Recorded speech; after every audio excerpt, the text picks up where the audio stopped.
Bonjour, nous sommes négociateurs professionnels. Nous avons inspiré la série qui met en scène Éric Beaumont. Ensemble, nous allons décrypter les épisodes de Ransom. La négociation n'aura plus aucun secret pour vous. C'est parti.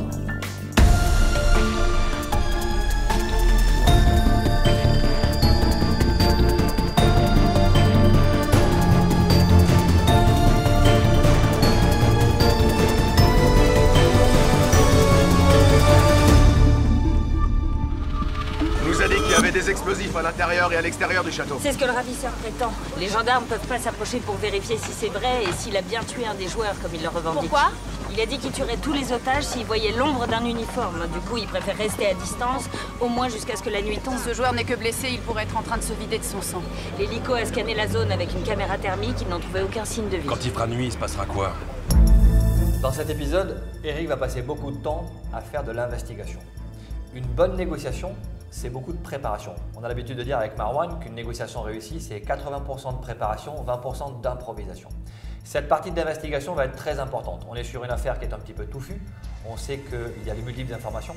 Et le premier travail que va devoir réaliser une équipe de négociateurs, c'est de s'assurer de la fiabilité des informations qu'elle détient pour pouvoir comprendre le contexte dans lequel on va évoluer. On a toujours de fausses informations. Statistiquement, on sait que 60 à 70% des premières informations qu'on nous donne dans une gestion de crise ou dans une négociation complexe sont fausses. Fausses, interprétées ou obsolètes. Et ça va être la première mission d'Eric, de faire le tri dans tout ça. Qu'est-ce que je sais? De quoi je suis sûr? Et qu'est-ce qui mérite d'être validé? Cette investigation est un corollaire absolument important dans toutes les négociations.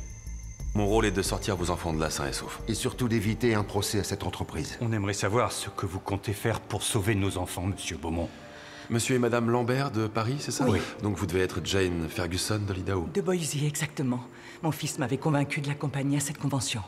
Pour répondre à votre question, nous allons d'abord déterminer la raison pour laquelle le ravisseur a attiré vos enfants ici. Parce que c'est un malade, ça me paraît évident. C'est possible, oui.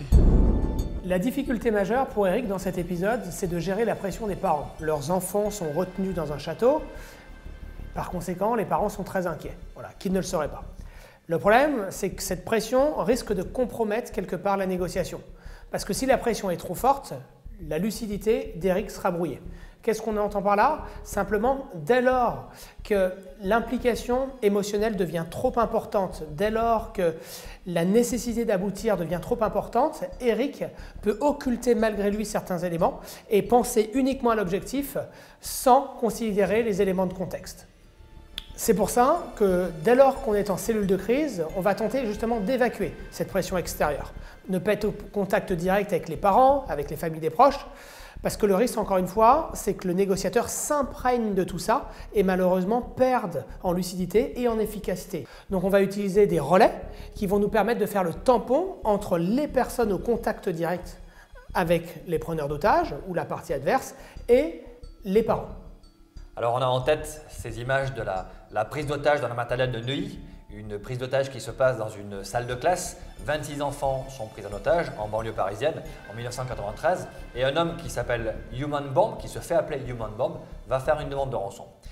Le groupe d'intervention, le RAID, qui est envoyé sur cette opération, va devoir bien sûr analyser la situation, exactement comme le fait Eric dans le cas de cet épisode, mais aussi gérer la pression des familles des otages, 26 enfants en otage, autant de familles qui, dès que la prise d'otage a été annoncée dans les médias, se sont rendues à proximité de l'école et pour certains des parents ont voulu se mêler aux négociations et donc une des grosses missions et des grosses difficultés des négociateurs sur cette opération, ça a été de canaliser la pression des parents, de gérer leur stress pour éviter qu'ils ne deviennent perturbateurs dans la gestion de la situation.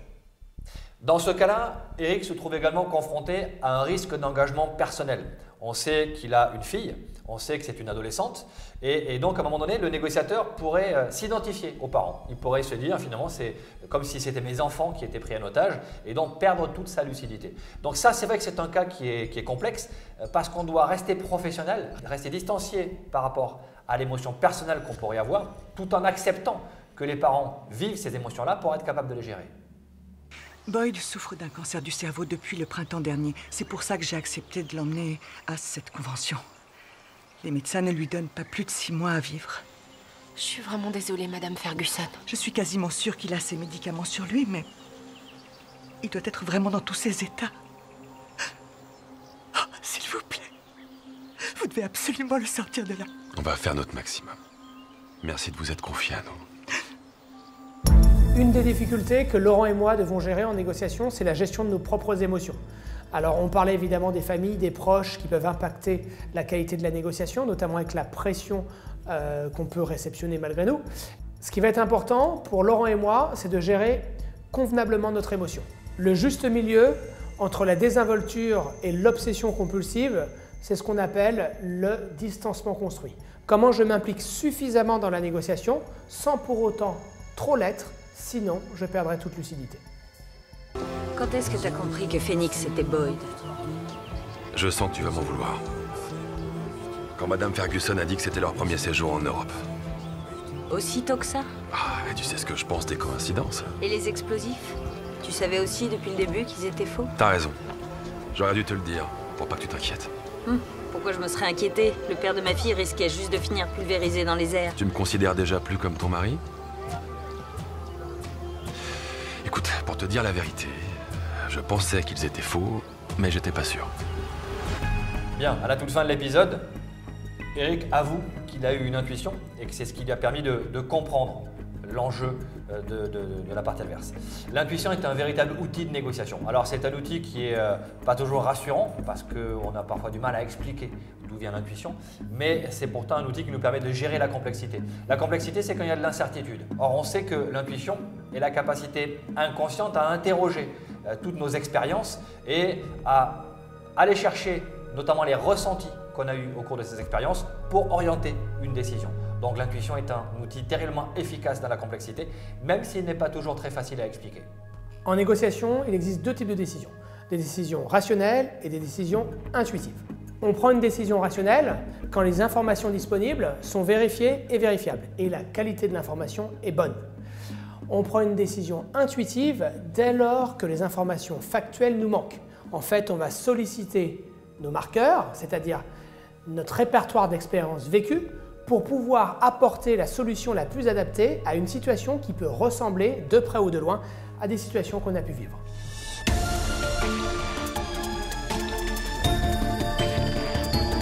Désormais, vous êtes prêts à négocier. On se retrouve très vite pour un prochain décryptage.